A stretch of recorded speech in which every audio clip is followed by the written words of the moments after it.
Hello and welcome to the Prado Museum. We're here continuing our Wednesday morning series of short conversations. I'm happy to be back here again. And you know that we do these weekly conversations in English, short videos, right before the museum opens, and we do this with the generous support of the American Friends of the Prado Museum. Today we'll be talking a lot about Leonardo da Vinci, which is kind of odd if you think that we don't actually have any painting by Leonardo da Vinci here at the Prado, but what we do have are a few paintings that are by artists that are very close to him, that paint in his style, that learned from him, that worked with him. And so this actually is a great place to explore a few questions like, what was Leonardo like as a teacher?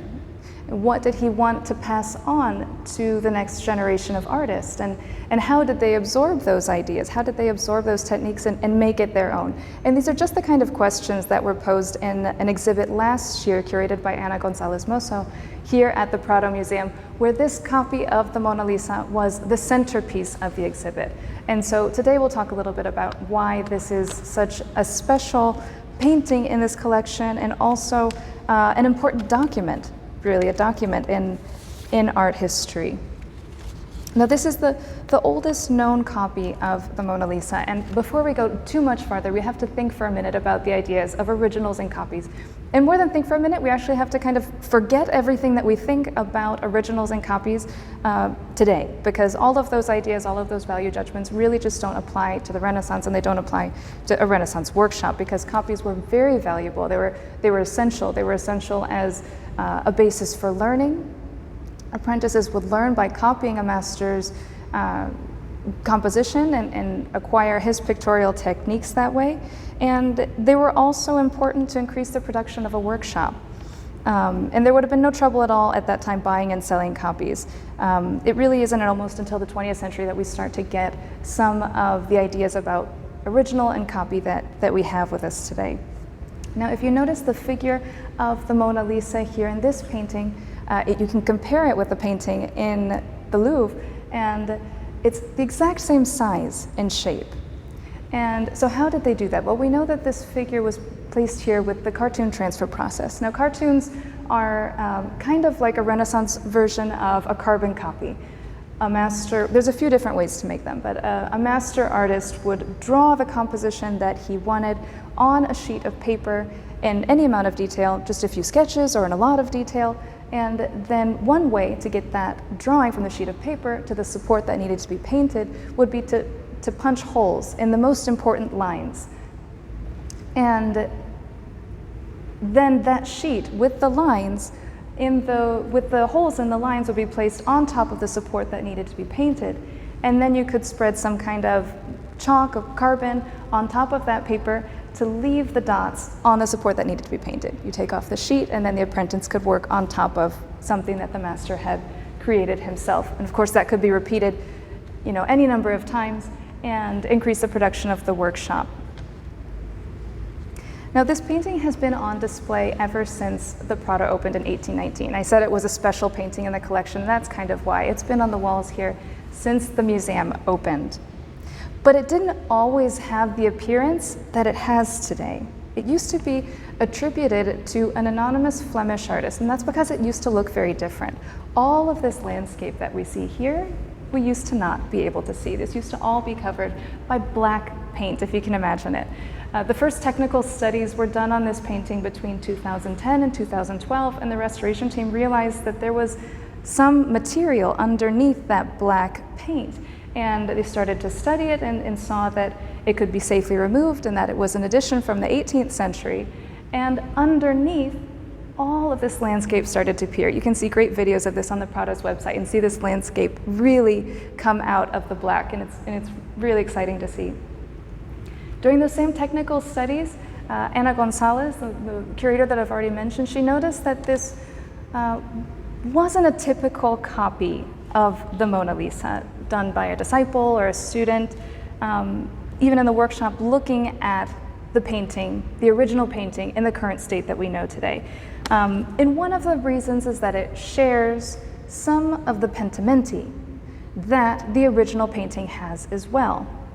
The pentimenti are the adjustments, the corrections that an artist makes as he's painting when he decides to maybe change the position of a few fingers, of a veil, of a piece of drapery.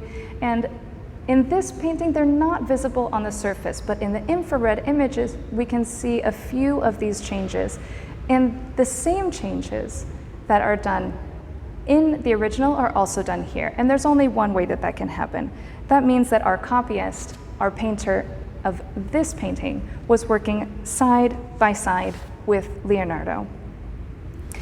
So as Leonardo was painting the Mona Lisa, making some adjustments and some details, our copyist was looking at him and doing the same thing. And you can even think that maybe these modifications could go in either direction. It could also be, that the copyist was making some kind of adjustment and that Leonardo was learning from him as well. So there are a lot of copies of the Mona Lisa, actually. And it's funny that this one in some ways really is the closest to the original because it does capture that intermediate phase of painting during the process of creation, but it also is the one that really looks the most different because it doesn't try to repeat the final outcome of that painting. It doesn't really try and trick us to make us think that it is the original painting, but it kind of is its own creation at the same time. And so this really makes it such a good opportunity to understand this facet of Leonardo as a teacher, how his workshop operates. It again makes us think of the value, the meaning of a copy, of an original. And we also are starting to shed some light on some of the artistic personalities of the people that were working alongside Leonardo in his workshop. Now, in some of the ways, this copyist really adopted Leonardo's style, obviously. I mean, clearly, he's copying the composition and he's painting in Leonardo's technique. We can see, for example, in this eye, this is something that is just so typical of Leonardo. In this eye, there is a little bit of red there that's almost imperceptible from a distance, but when you get close, you can see it, and it really breathes life into this image. And this is something that he's learned in Leonardo's studio, most definitely. But at the same time, in general, the copyist does have his own style, his own personal expression. And